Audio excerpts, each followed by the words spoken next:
Welcome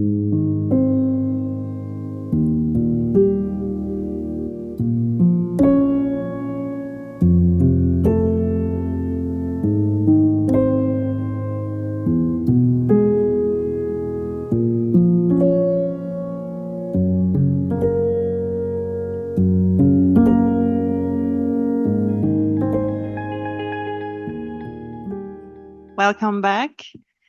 This will be our last session today. And now I would like to present you Erik. Well, I'm not used to being able to talk on a mic while I'm walking around. That's great. Oh, it's just such a pleasure to be here. Thanks, Jacques and the committee for inviting me. It really means a lot.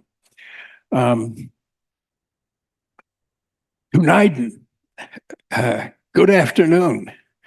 I'm grateful that you're all here. And thank you so much for coming at the end of such a long day together. It's great to see so many familiar faces and many more new ones, actually. Seeing Emmy here, and she reminded me of our little personal jokes between one another at the beginning of the world, actually the end of the World Congress in Greece, and I was saying to everybody, Emmy's like the sun, she just comes out and she shines so bright and so ironic. And so she said, "Well, you're like the moon." And it's so great to see. I see people that I know, and I'm so delighted to see you here. But anyway, you started the day and I'm putting it to sleep. So it really, the sun and the moon is perfectly appropriate. So a little confession, and that is I'm 80 years old, or I'm in my 80th year. I count by the years I'm in, not by the years I've finished, because I like to live them while I'm in them, rather than just remembering once they're gone. But that comes with some issues about being able to talk like Emmy is so able to do, which is to just comes out of her, I am no longer confident that I can remember what I want to say or how I want to say it. So I'm going to apologize right away for reading a paper, but I'll do my best to keep this a relational experience. What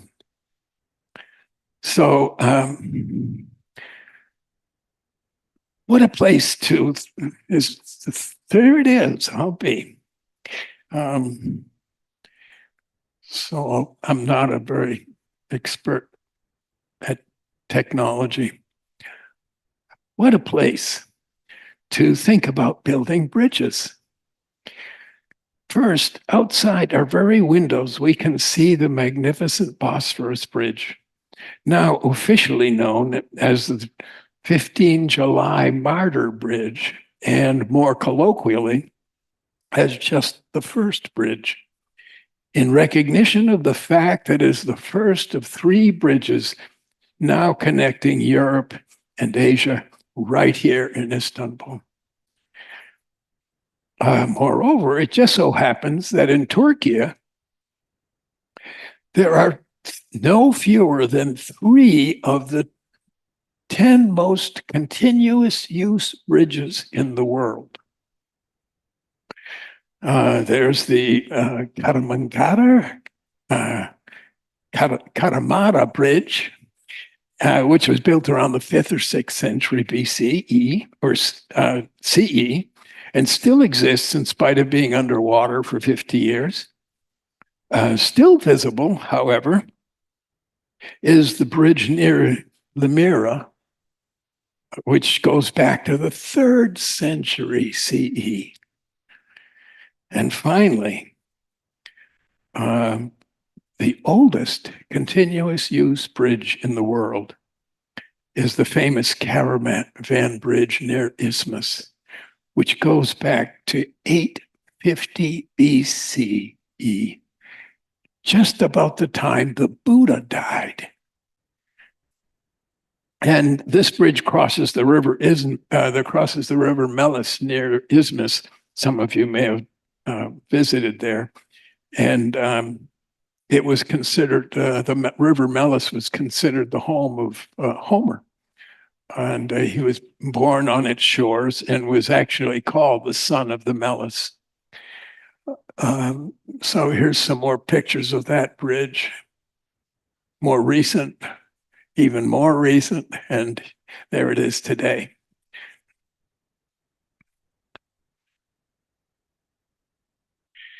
So let's start. Where danger lies, there also saving grace. Where danger lies, there also saving grace. Friedrich Hölderlin. I'd like to begin by sharing some thoughts about the context for our themes. First, our general theme, building bridges, and then my own theme, Eros, Thanatos, and the bridge, on the promises and perils of being human. So first, some personal thoughts about the times in which we live and why I find the theme of building bridges so important today. Perhaps some of you are already having some of these thoughts, but I think it's important and worthwhile to give them voice right up front. I can't imagine a theme more urgent given this precise historical moment of ours. The senseless loss of life we have had to endure with the pandemic, and now the utter insanity of war bring horror, grief, and new levels of anxiety to our hearts and minds, and especially to the hearts and minds of those of us who have eyes to see, ears to hear, and again, the heart and courage to care. We also happen to be living today on the precipice of at least two global catastrophes.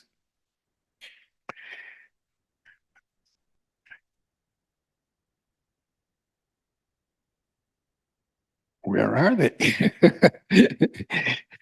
The first being the unprecedented danger to this precious climate on which we depend for our very survival. And the second being the unthinkable possibility of nuclear annihilation. And if this were not enough, we live in an age where authority, dictatorship, dishonesty, and the hunger for power are on the rise, while democracy, equality, liberty, the nature of truth, and even rational discourse seem more vulnerable and in peril.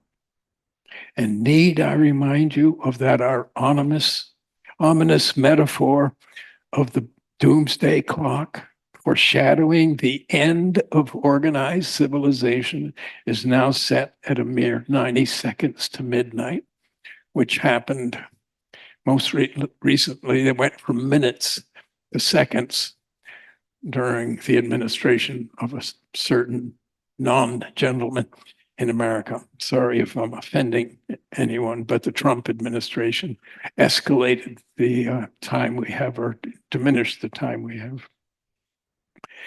In this time of so much uncertainty, right now, more than at any other point in my lifetime for sure, we need one another, sound, trustworthy connections, dear partners, families, neighbors, fellow thinkers, and like-minded others in communities like this one you have built here in Europe.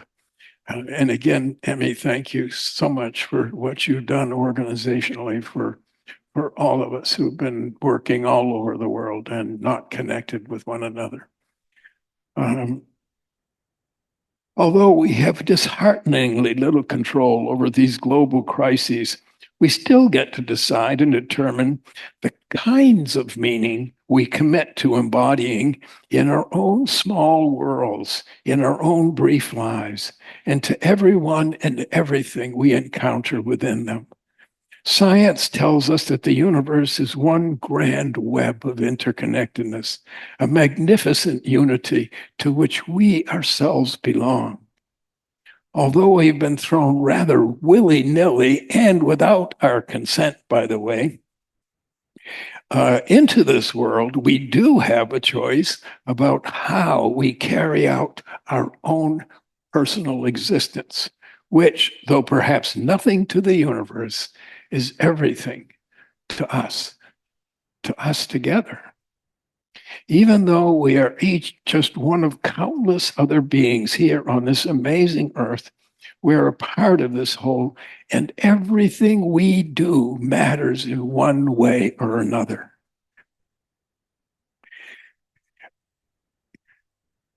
What is in our hands and is how we want our lives to matter, not only for ourselves, but for those whom we influence directly or indirectly. It may not be much in the grand scheme of things, but it is all we have.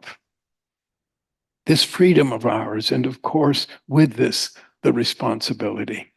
Our being here together to focus on building bridges is an opportunity for us to think about the kinds of bridges we can and choose to build, the kinds of bridges we can and choose to build, both for ourselves and our worlds. Now, some general thoughts about the title of my presentation, Eros, Thanatos, and the Bridge, on the promises and perils of being human. You may wonder why I have chosen what might seem to be a very Freudian or psychoanalytic theme for an existential conference. Although I was originally a devoted humanistic psychologist and professor in the 60s and 70s, a number of completely unexpected circumstances led me to meet with a man named Paul J. Stern, a Harvard-educated existential psychoanalyst who was teaching and practicing in Boston. Paul became my first analyst and later dear teacher, colleague, and very close friend. However, as it turned out, Paul also happened to have been a student and then a lifelong friend of Medard Boss, a circumstance subsequent to Paul's own unexpected early death by cancer that led me to my own relationship with Boss and consequently the lifelong studies of both Sigmund Freud and Martin Heidegger. Naturally, the name Martin Heidegger needs no explanation or justification at a conference like this. Unfortunately, I think the name Sigmund Freud may be another story.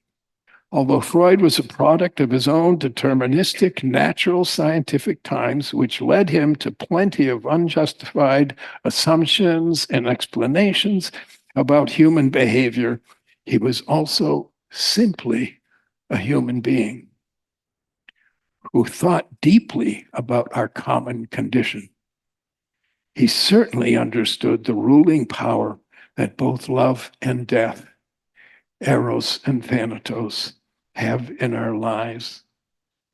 Nevertheless, it may be worth remembering that what Freud actually meant by these terms, Eros and Thanatos. For Freud, Eros meant nothing less than life and love and all their manifestations, not just sexuality and romance, but all that creates, produces, attracts, binds, relates, draws together, unites, and builds. For Freud, Eros was the wellspring of art, science, literature, religion, all forms of knowledge and development, building a family and creating a career, raising children, engaging in politics and social action, personal, intellectual, and cultural growth and development. Thus, it can be no surprise that the English poet W.H. Auden called Eros the builder of cities. Although Freud himself never used the word Thanatos, he was obviously referring to the same complex phenomenon as others who did use the term to refer to the presence of hatred, death, aggression, and destruction. Unfortunately, as a man of his biological, natural, scientific context and times, Freud tied these two apparently contrary tendencies to biologically driven motivational forces he called drives. And by the way, he never, people often use the word instincts, but the word instinct he used only 6 times in his whole collected works, and it always referred to animals, because we are beings who are capable of understanding being. In other words, we have consciousness, we have drives. It's something that passes through our awareness and our attitudes and choices.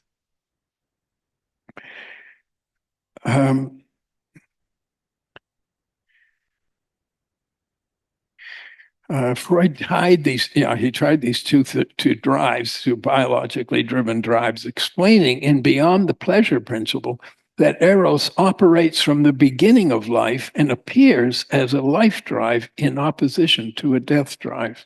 In short, Thanatos was everything that opposed love in life, and in civilization and its discontents, Freud even described them as the two eternal heavenly powers, the immortal adversaries.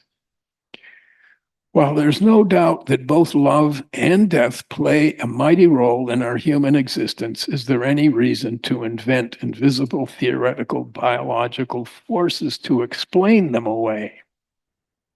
They are simply phenomena, perpetually observable tendencies in all living creatures that we bear witness to every day in the news and in our personal lives. I once tried to describe what I call these beautiful and tragic tendencies of being, these two codependent extremities, in this prayer of gratitude. O Spirit of beginning, of Alpha and Eros, of creation and health and love and life, thank you for this gift of being.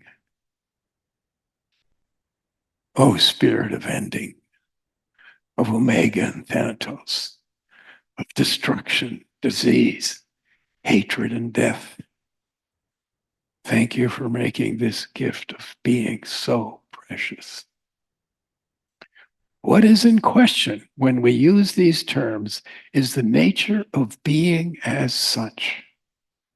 The Tao puts it most simply: being and non-being create each other. They stem from each other, originate in one another. Or as my dear Taoist teacher, Ri Dongshik, who died 10 years ago, often said, birth and death are the same thing.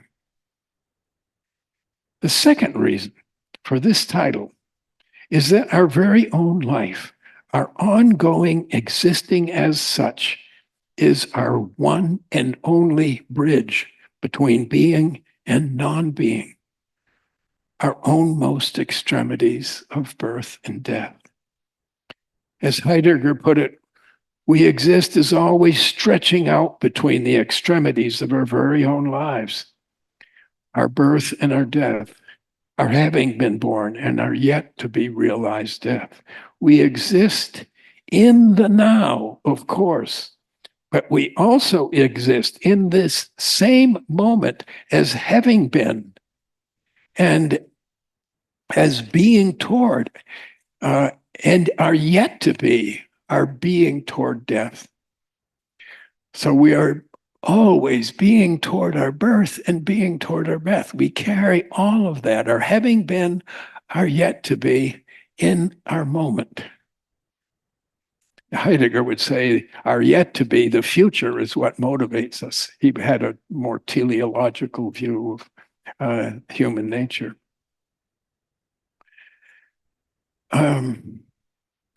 So again, this one life, this one human existence is our only bridge between being and non-being. And as long as we're alive, we are on that bridge. Our very existence is a bridge. But of what are we speaking when he used this term, Dasein? Boss used to call it Dasein. Dasein. Yes, he loved that word. And he pronounced it in this way. I've never heard anybody else pronounce it. I can't duplicate it. And who and what are we? What kind of being are we? The ones we call human. What does it mean to exist? And what and who is this kind of being we call Dasein? And why is this word necessary at all? And what on earth might it have to do with building bridges? Ever since first meeting Boss, almost 40 years ago now, I was telling Jacques that I was just realized recently, oh my goodness, when I met him, I was in my 30s, and I was looking at him, and he was sort of stumbling with his language, and he was very, not a very steady person. And I'm almost there right now, so it's quite an experience.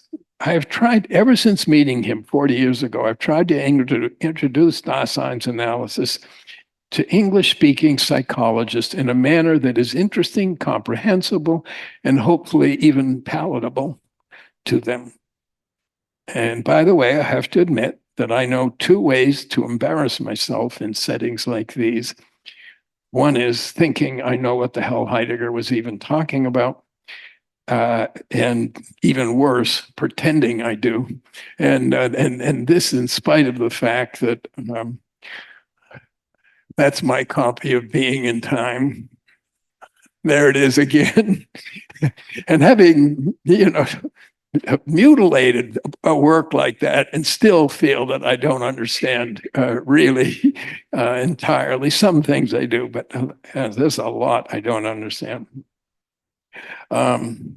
Nevertheless, trying to introduce Dasein's analysis to English-speaking psychologists in a manner that is interesting, comprehensible, and hopefully palatable to them requires integrating psychoanalysis and Dasein's analysis in a coherent, intelligent manner that ordinary, everyday people might find worthwhile. I have come to think of my approach, somewhat tongue-in-cheek, as one with pronounceable ingredients only. You can be the judge. So what are the characteristics of being human that are most relevant to our theme and capacity for building bridges? Now, I'm going to guess these are in correct order. There it is. This morning, Evgenia was pointing to two fundamental questions in Dasein's analysis. And these two questions are, what is it to be a human being? What is that kind, what is it that makes us a human being and not any other kind of being? We call this an ontological question. It's a question about the nature of being. The second question we have is, what is it to be a self? Kierkegaard and Heidegger both make it clear the self is not a thing, but rather an experiential relation between one's own being, a kind of selfing, if you will. We call this an ontical question. It has to do with our everyday experience. And by the way, the question of authenticity has to do with both of these things. Authenticity requires that we be in keeping with what it is to be human, ontologically. And then secondly, what it is to be who you are, this one and only presence. There never has been, there never will be another person like each one of you, me and Emmy and Evgenia.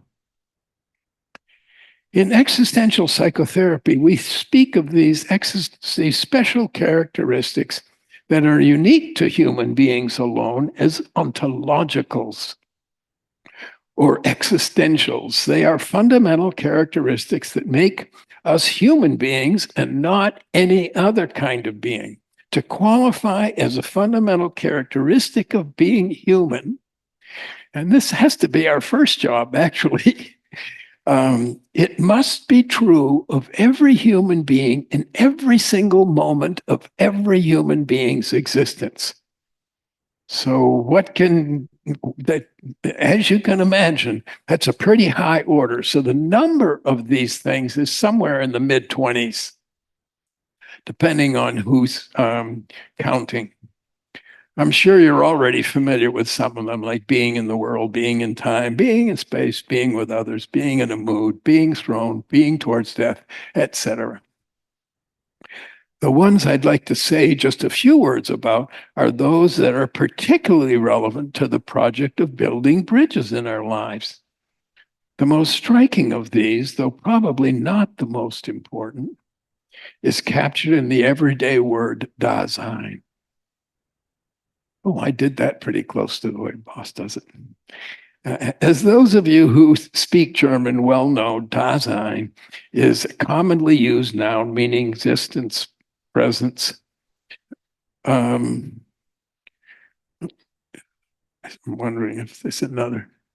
Oh, I just wanted to give you a little break from words.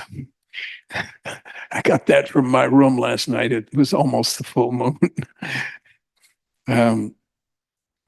However, Heidegger appropriated this word specifically to designate human beings, human existence. It's a usual word. When you're saying, is somebody there? You say, Dasein, it's there. Or if something there is there. But Heidegger used it to describe the human being. He often called it even being the there. The two words, da is there, and sign is being. So it's a very literal word. His whole intention was to overcome the Cartesian division of the world into subject and object. And with this, any suggestion that we exist as isolated selves, separate subjectivities, independent of one another. For Heidegger, we do not exist as psyches in a flesh, rather as whole worlds. Even the word exist, it underscores the same meaning. To exist, ex-ist, means to stand out. I'm not standing in here, you're sitting in there. I'm standing out. You're sitting out, but you're being out. We are worlded. We are constantly unfolding worldings. Right now, you are constituting my existence, just as I am constituting yours. We are all together here constituting one another's very existence, one another's world, one another's Dasein.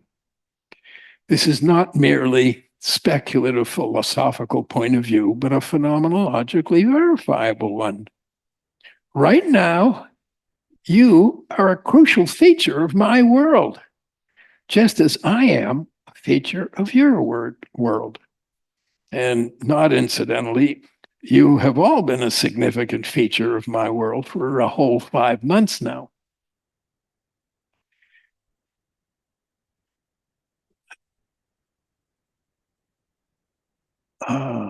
Okay, guess we can do that. Today, neuroscience, particularly interpersonal neurobiology, discloses the same reality.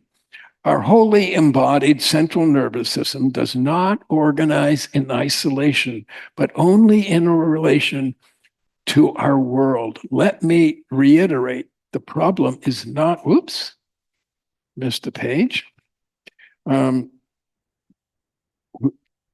Our nervous system does not organize in isolation, but only in relation to our world, and especially with our fellow human beings. As our mit sign, with being, as Daseins analysts refer to our social world. The well-known American psychiatrist and interpersonal biologist Daniel Siegel describes our way of being as fundamentally, this is a neuroscientist, intra-connected, and has even coined the term MWE, capital M, capital W, E, to which I find personally indistinguishable from Dasein. Siegel, didn't have the misfortune of having run into Heidegger. Siegel coined this new word, MWE, specifically to contradict our commonplace everyday delusion that we exist as solo selves. I hope you're seeing the connection between bridges. This is all about bridges. We're not solo selves. We are bridged. Eastern thinkers and practitioners also speak of our oneness with all that is. As just one example, the Vietnamese Buddhist monk Thich Nhat Hanh described our fundamental way of being as interbeing and co-becoming. Again, right now, your brain, your very being in the world, is organizing with mine just as mine is with yours. In this very moment, we are co-constructing one another's worlds, one another's very existence. We're not alone in this room. We're all connected. We ourselves are the bridge with one another. I personally think our failure to understand this reality of our fundamental interconnectedness lies at the very heart of the most horrific circumstances and challenges I mentioned at the beginning of this paper. Indeed, in many ways, it lies at the heart of the challenges we face with one another, whether we're mere acquaintances, colleagues, friends, family members, or life partners. The unrecognized, unexamined cultural assumption of a divide between mind and body, self and other, is one reason we can feel so isolated and alone. And of course, I'm speaking also not just of us, but of each person we meet, and especially including patients. Ludwig Binswanger, the other German Daseins analyst, considered this Cartesian dichotomy of the world into subject and object the fatal defect of all psychology. Binswanger's original word, Krebsübel, was even more powerful. It means evil cancer. There's an evil cancer based on this Cartesian acceptance, unexamined acceptance of Cartesian worldview. Unfortunately, this cancerous attitude not only infects psychological theory, but our everyday world. It's us versus them, you versus me. Whether it's nations, international alliances, political parties, ethnicities, genders, marriages, and everyday human understanding itself, the same mistaken assumption of isolated minds or soloed selves lies unnoticed at the heart of so many of our troubles today. Let me reiterate. The problem is not whether we're connected. We are connected right now, co-constituting one another's very existence. The only question is how we choose to be connected, how we choose to constitute one another's worlds. It seems to me this is essentially what this whole meeting is about, not just building bridges, but the kinds of bridges we build with one another. how we are with one another and with our human sisters and brothers, not to mention all beings of one kind or another. As important as our being in the world is, our worlding, our being there, our there being, Dasein, Heidegger considered a second fundamental characteristic, another existential, another ontological, to be even more primary, namely the human being's capacity for understanding being, including its own being. It is this singular human capacity to understand being, Heidegger's German word was Seinsverständnis, that actually led Heidegger to write his revolutionary Being and Time. In the first place, the entire work was dedicated to explicating the nature of that one kind of being that is capable of understanding being, what it is to be. The verb is. It is the one kind of being that is capable of understanding being and beings in the first place. He considered our capacity to understand being as the one characteristic, the one existential, which his fundamental ontology has solely in view, and called it the fundamental characteristic of Dasein as such. He really explicated these in these Zolikon lectures that Boss and he put together.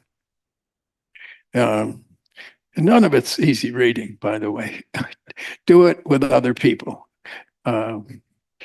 So, as far as we know, we are the only such kind of being that has this capacity in the entire history of the universe. I don't know if you know the linguist, the famous linguist Noam Chomsky, but he is convinced that this is the problem with intelligence, that it is capable of destroying itself.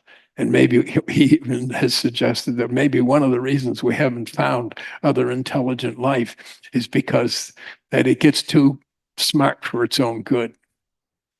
And of course, one of Heidegger's main points is the threat to our existence by technology.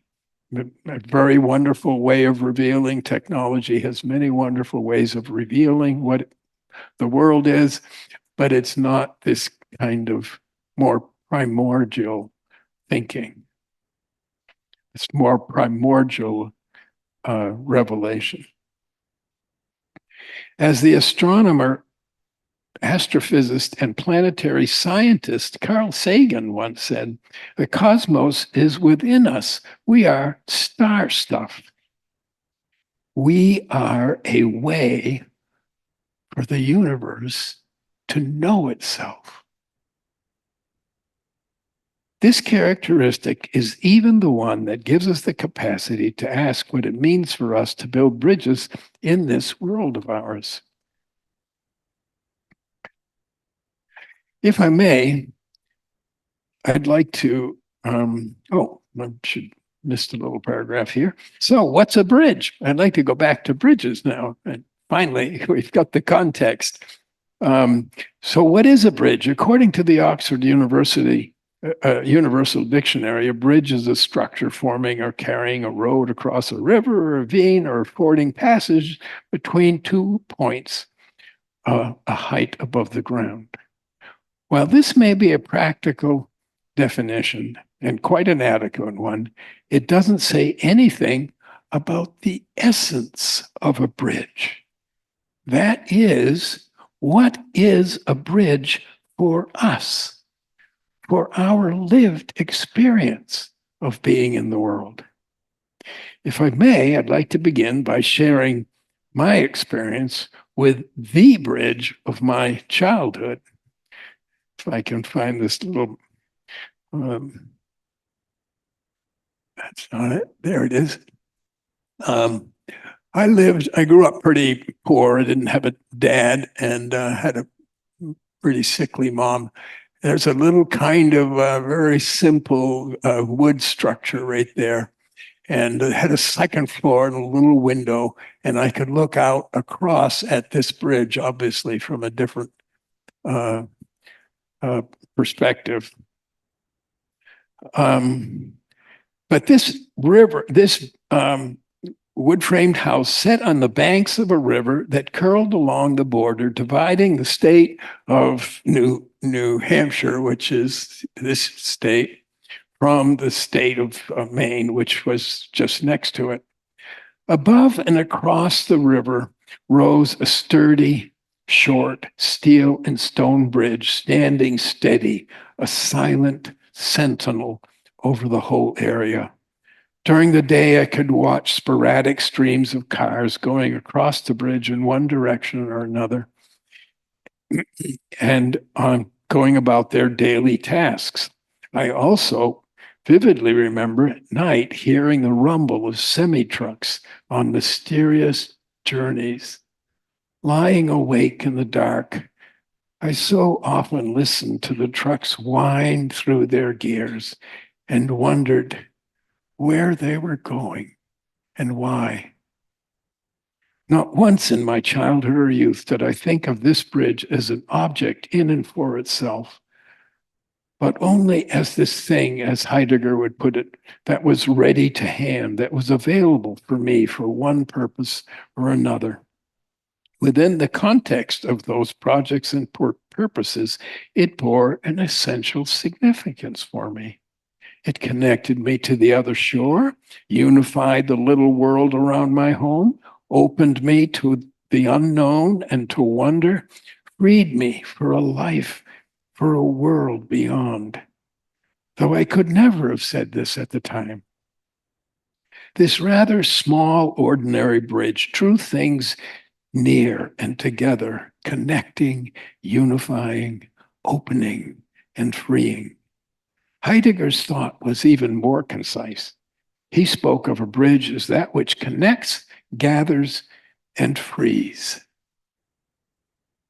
While this is only about what such architectural bridges mean for us, might these same meanings apply when it comes to the kinds of human relational bridges with which we are concerned, drawing us near and together, connecting, unifying, gathering our world, opening up, and freeing our possibilities for being with one another.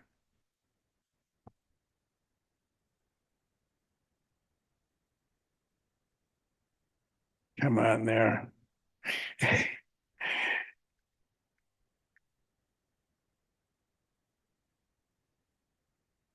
Yeah. Now, so we've clarified something about what bridges are. Now, how is it with building? Depending on the context, to build, by the way, I wanted to do this because this is phenomenology. What I'm doing is a phenomenological analysis, not a scientific analysis. And I think it's important that we always begin with the question of what is this thing that we're talking about? And we're talking about building bridges. So what is a bridge and what is building?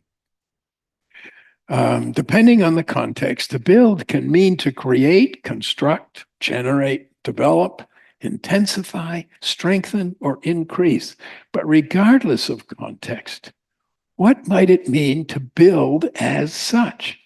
In Building Dwelling Thinking, Martin Heidegger unpacks the German word for the verb bauen, meaning to build, by tracing it back to the old High German buan, which means to dwell. He concludes that to build is really to dwell. And in a typical Heideggerian twist from the common sense perspective, he declares, we do not dwell because we have built, but we build and have built because we dwell, because we are dwellers. tracing down even more, in other words, just my understanding of this is that our dwelling on this earth makes building necessary, and only later does building make our everyday ontological needs for dwelling possible. Tracing down even more etymology, Heidegger goes on to suggest that our way of living on this earth, our inescapable dwelling here, means to preserve it, to safeguard or care for it. Or as Heidegger put it, to allow things to be in their essence. Now, do these, may I call them existential callings in ethics, remind you of anything? How about the very purpose of our work as phenomenologically oriented therapists, namely, to allow individuals, just as they are, to be more safely, fully, freely what and who they are? As Medard Boss once told me, psychotherapy's most fundamental purpose is for the therapist to respond to the appeal of the patient to be. Psychotherapy's most fundamental purpose is for the therapist to respond to the appeal of the patient to be. He described Daseins analysis as an approach to psychotherapy which is concerned with freeing individuals to fulfill their own most possibilities for being with things and with other human beings. In practice, building is our way of dwelling in psychotherapy, building relationship, safety, trust, openness to experience, a deeper understanding of oneself and one's world, the freedom and courage to be oneself, confidence and self-worth, hopefulness toward the future, gratitude for existence, and more.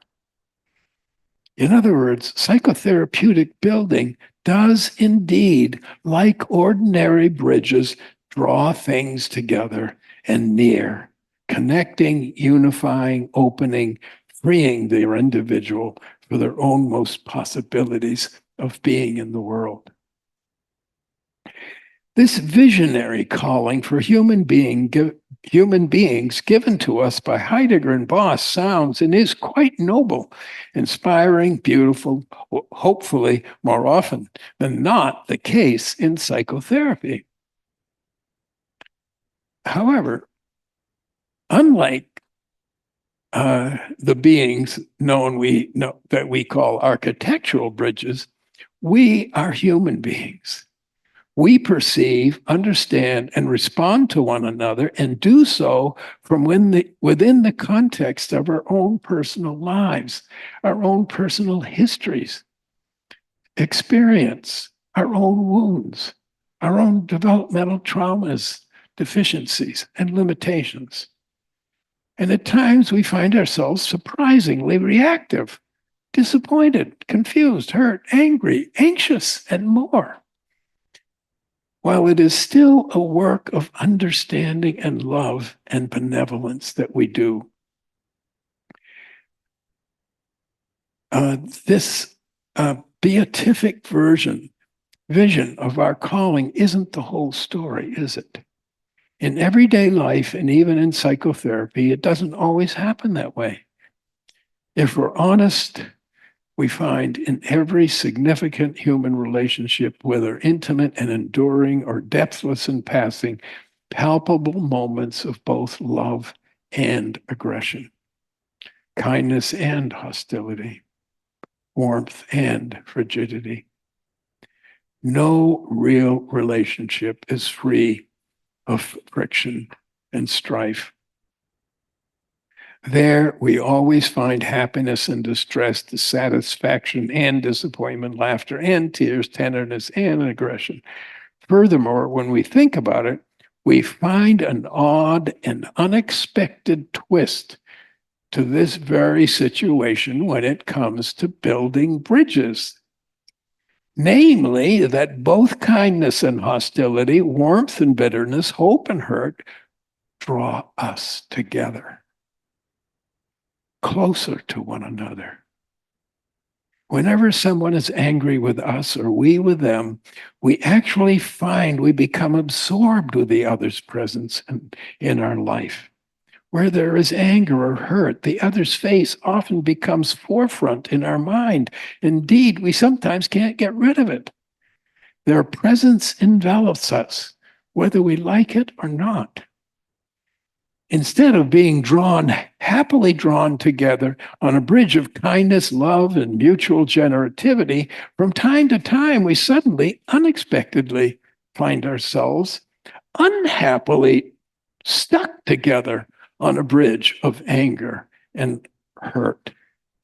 How can this be? By the way, I have no idea how much time we are. Can somebody give me a hint about it, what time it is? Pardon? 7:05. Okay. Might the two primary luminaries of Dasein's analysis, Heidegger and Freud, help us out with this question? In addition to the two most basic fundamental characteristics of being human mentioned above, and our understanding of being, Heidegger described how human beings are always pre-reflectively disposed or attuned to the world, and how this disposition shapes our perception of and interpretation of it. He described these inescapable predispositions as moods or attunements. Of course, the mood or attunement we hope to bring to psychotherapy, how we build constructive bridges, is a mood of equanimity or non-reactive spaciousness, or even what Freud called I can't remember right now. Yeah, I'll let it go. They all had words for it.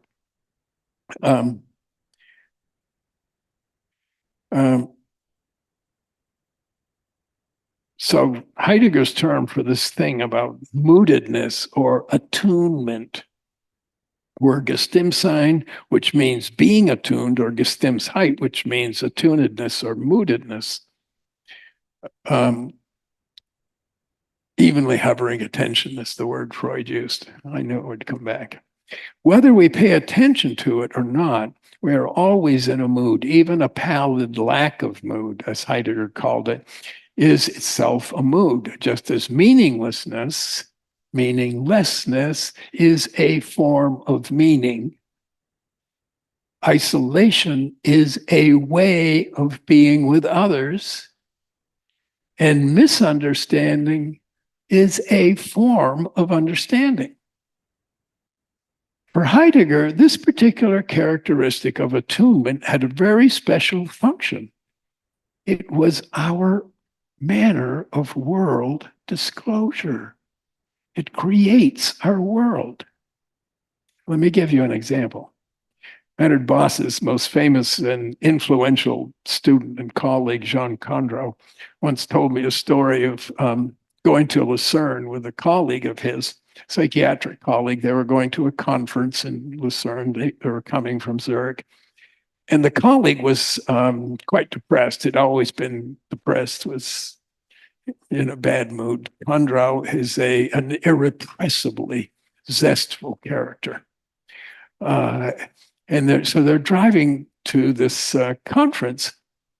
And as they're going down the road, Condrot sees this wedding, and the wedding party and other people gathered out in front of the church, and they all seemed in quite a happy mood.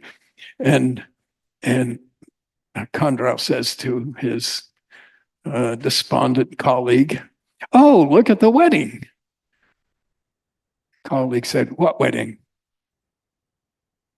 And about 20 kilometers later, the colleague blurts out, "Oh, look at the funeral." Condrot said, "What funeral?"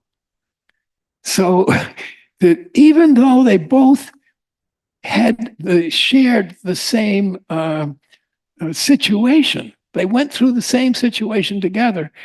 The whole situation was shaped by this mood. Actually, and this is not just Heidegger's opinion. The modern interpersonal neuroscientist, or he calls himself an affective neuroscientist. He's Lithuanian originally. Jacques Concept also distinguished these two states, describing one as a general kind of like a tidal situation. And then emotions is much more gripping and responsive to the situation. We might even say that just as moods shape our experience of the world, our experience of the world shapes our feelings and emotions. Oh, really? Okay. You know what? I'm going to go right to the end. How did I end up doing that? I had timed this whole thing out. So thank you for that very much. So I'm going to, the main thing, so here we are stuck on this planet. We've got about 3 miles of atmosphere that we share with all the other living creatures, including human beings. And we depend on the same water. We need the same flora and fauna. We need the same air. It's a lot of responsibility, but it's what we do every day in the small things. I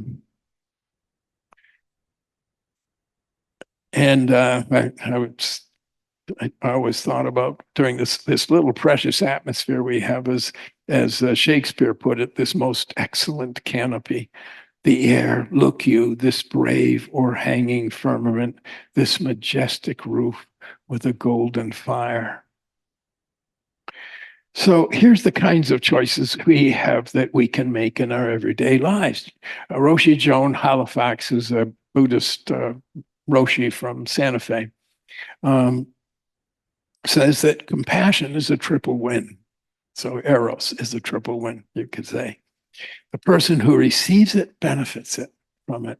The person who gives it, the person who witnesses it is morally elevated.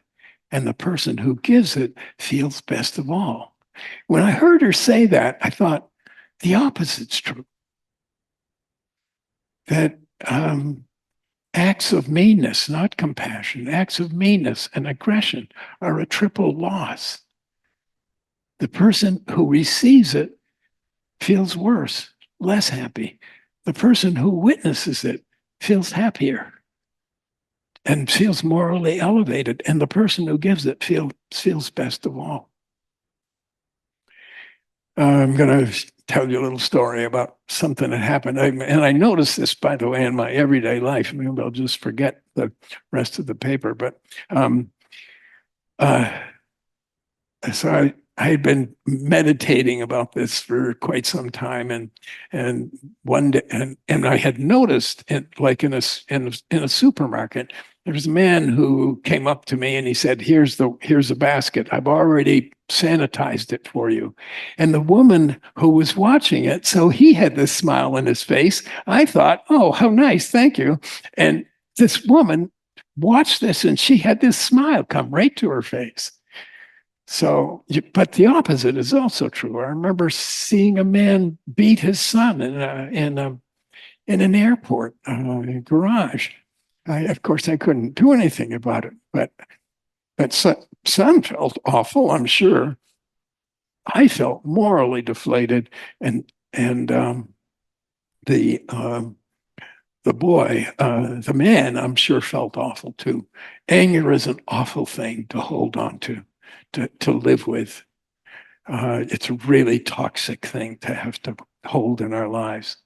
So it was a Saturday morning and I was going for a blood test, and this woman who was doing the blood test got out the form and she said, here, sign with a big yellow marker, sign here, initial here, down. It just like I wasn't even there. And I said, excuse me, ma'am, I've been doing these for a long time. I think I can do this. So he just grabbed another one. I was pissed. I didn't like being talked that way to somebody, excuse me. But, and then I paused, which is critical, that you regulate. And I just watched for a second. And then I said, are you having a hard day? And she said, yes, I am. And she goes through this whole list of things. And then she's laughing. And now this was just two people there. So I was, I felt, whatever good mood she felt, however she felt uplifted, I felt more uplifted. Then I go to a grocery store. And this just happened on one morning. And I backed into a parking spot. The car next to me was half into my thing. And I pulled as far over as I could. He got in on the other side just as I was getting ready to go out. And he starts to get in his car. And then he comes up and he starts shaking his hands at me. And I couldn't hear what he was saying. So my window was closed. So I got out of my car and I walked around and knocked on the door, on the window. And he starts yelling again immediately.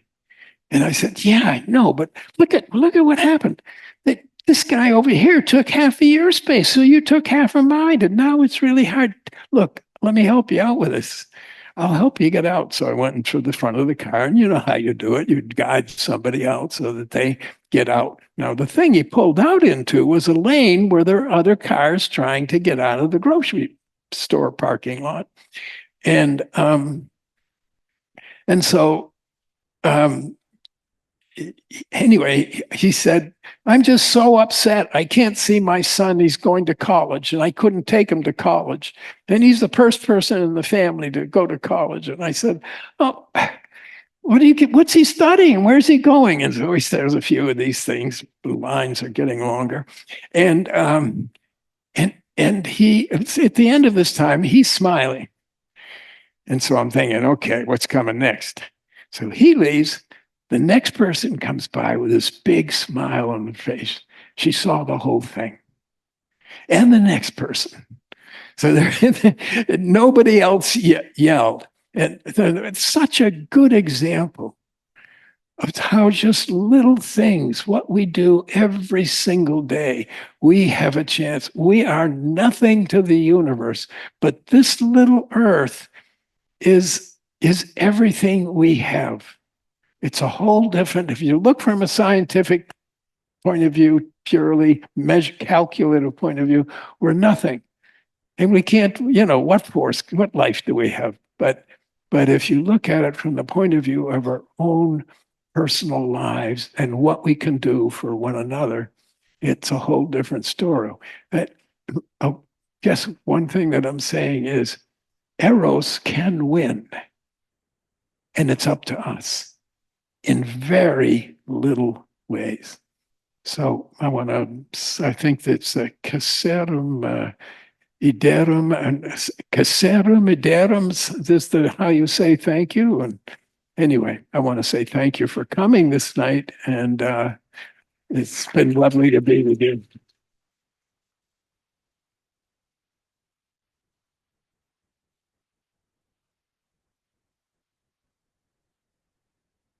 If you have questions, we have some time. So is it okay What? for some questions for you? Oh, of course. All right. Oh, absolutely. Of course, if you guys have any questions. No? Some questions or some comments Yeah. on there. Yeah. Thank you. Hello. Hello. Thank you for this presentation. It was really moving. So we've been talking about love and hate. Yeah. and how they sit together, actually, how they're not opposites of each other, but how they both, just sit together. And I was just wondering, how do we perfect hate, as we cannot remove it from the world? I Right. know it closes our souls in a way, Yeah. but how do we perfect it so that we can use it Well, for the there's a verb. better? There's a word I'm not understanding. How can we? What was Sorry, perfect. perfect? Yeah, make it better. Yeah. Make it better. Oh, How can we better at hating? Yeah. How can we make our erotic capacities, to use that in the broad sense of what I mean by Eros, what Freud meant by, how can we make our building and our creating and our loving and connecting better? The opposite, actually. How can we be better at How can we transform Thanatos? How can we transform Thanatos? Well, this woman was aggressive with me. And I did not respond in kind. I responded, and we can do this. We do not have to respond to Thanatos, to aggressive things, to hostility, to anger. We do not have to do that. Our natural inclination is to do it to protect ourselves, protect our integrity, our sense of self-esteem, whatever. But we can stop and just see the world from where they're coming from and try to see what's going on with you. I can't believe you're like this all the time. I don't say that, but to really be interested in the other immediately instead of in terms of what's going on in my feelings. That's why I said the first thing you have to do is regulate. I mean, take some breaths. Most of you probably do some form of meditation. You just take some breaths, regulate, and then see that this is a person who, like all of us, needs love, needs compassion, needs understanding. Is that okay? Great. Yeah, it's not easy, and it's such a small thing, but it's really everything. It makes a whole day for somebody. Any other comments or questions? And for our Turkish-speaking participants, if you have any questions in Turkish, I know this is being translated at the moment. Please, you can ask in Turkish, and I'm more than happy to translate it to Erik. Any questions or any comments in Turkish are also welcome.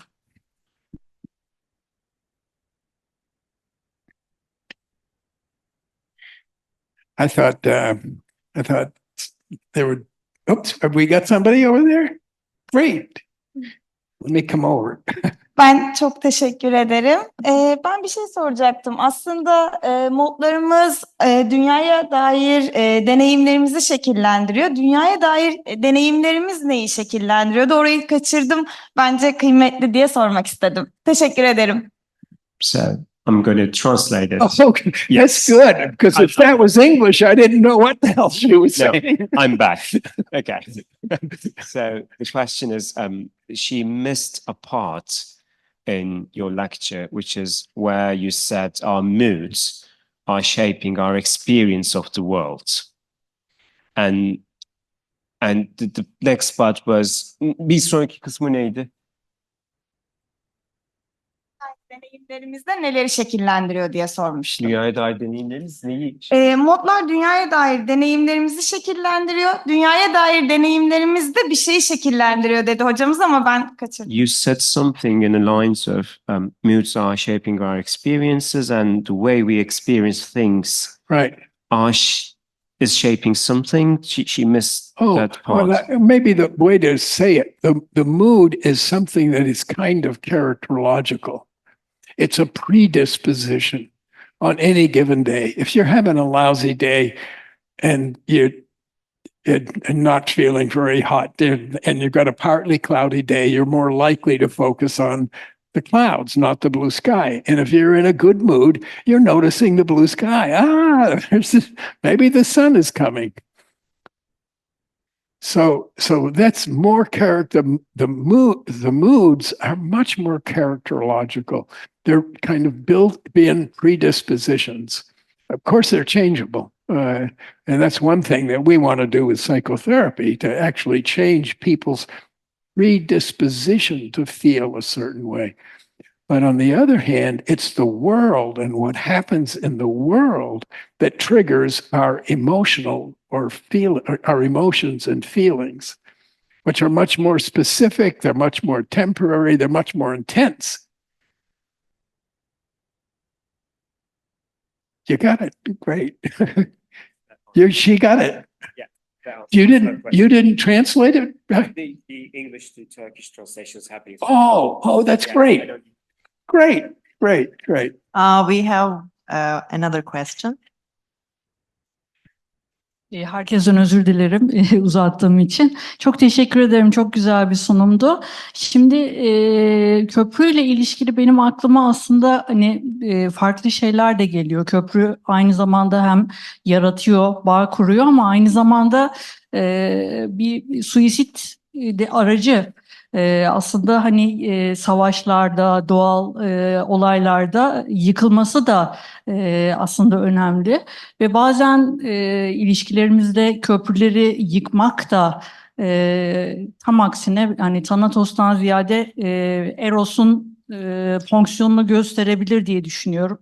Heidegger'in söylediği bu işte hani köprü özgürleştirir demiş. Mesela hani suisit aslında hani özgürleştirdiği için mi aslında hani böyle bir yani bu özgürlüğün bir getirisi olabilir mi böyle bir düşünce? Uzun mu oldu? Okay. Yeah.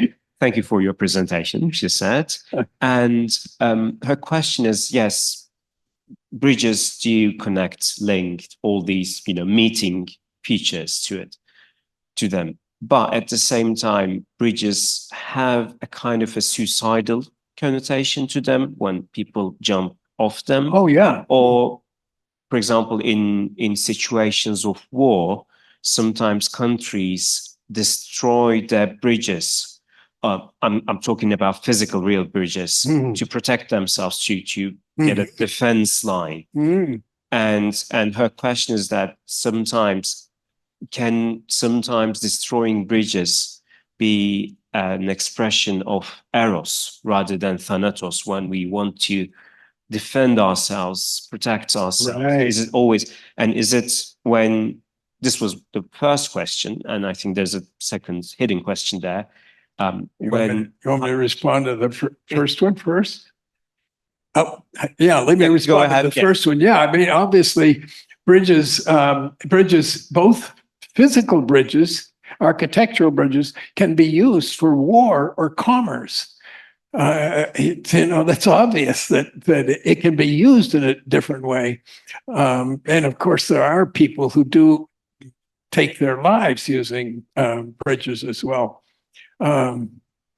Yeah, so that's I think I'm responding to the main point is that they can be used in both ways. The second aspect of what you were saying is destroying a bridge an act of self-preservation? We have all, well, maybe I'm projecting, been in relationships where the only situation, the only possibility is to break the relationship. I would hope for both people's good, that this is not something that's good for either one of us. And it doesn't mean that any one person is at fault. I mean, I always tell couples that I work with, you're both 100% responsibility, 100% responsible for the relationship, both 100% responsible. So anyway, it's a sort of self-preservation. It's an act of self-preservation, and that is Eros. And the second question was, I think you had a quotation from Heidegger where he said something along the lines of bridges are liberating. Köprüler özgürleştir. Köprüler özgürleştirir. Evet. Bridges are liberating, something like that. And she's asking whether this has, again, a suicidal connotation. Just a little cultural background here for non-Istanbulites. We have a lot of suicidal incidents since we have a lot of bridges, Right. and once you jump off it, it's very likely that you won't live after that. So Right. I think that's why, yeah. Yeah. Is there a suicidal connotation there when Heidegger says bridges are liberating? Freeing people to take the bridge frees. It gives them an opportunity to. He made a distinction between two kinds of things in the world. Was the intellectual things where it was that things are simply present, and then so there's present at hand and ready to hand. So the ready to hand, the bridge of my childhood, was ready to hand for everybody that wanted to use it for the way they wanted to use it. So the bridge was ready to hand for somebody to jump off. That it was that. It became a tool the person chose to use to end their misery. By the way, Voss would always say to patients about to commit suicide, he was totally sympathetic, but got the wrong venue. You want to end your suffering. It's not your existence you'd like to end. Your existence means so much to you that it's unbearable to have it the way that it is. But it's the way that it is that's the problem, not the existence itself. Now, I also think people's lives belong to them. And if they're thoughtful about it and I've considered I've got a friend who just went to Switzerland. He was 75 years old. He watched his mother die of Alzheimer's.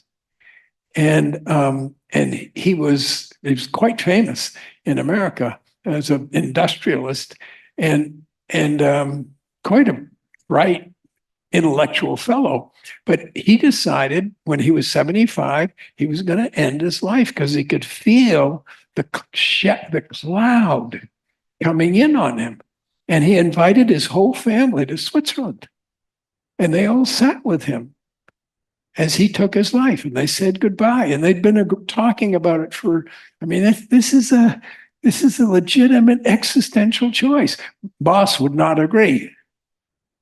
But Voss never had any problem with Alzheimer's. Thank you, Erik, for this wonderful talk. It was great to have you here. It's wonderful to be here, really, just wonderful. Thank you.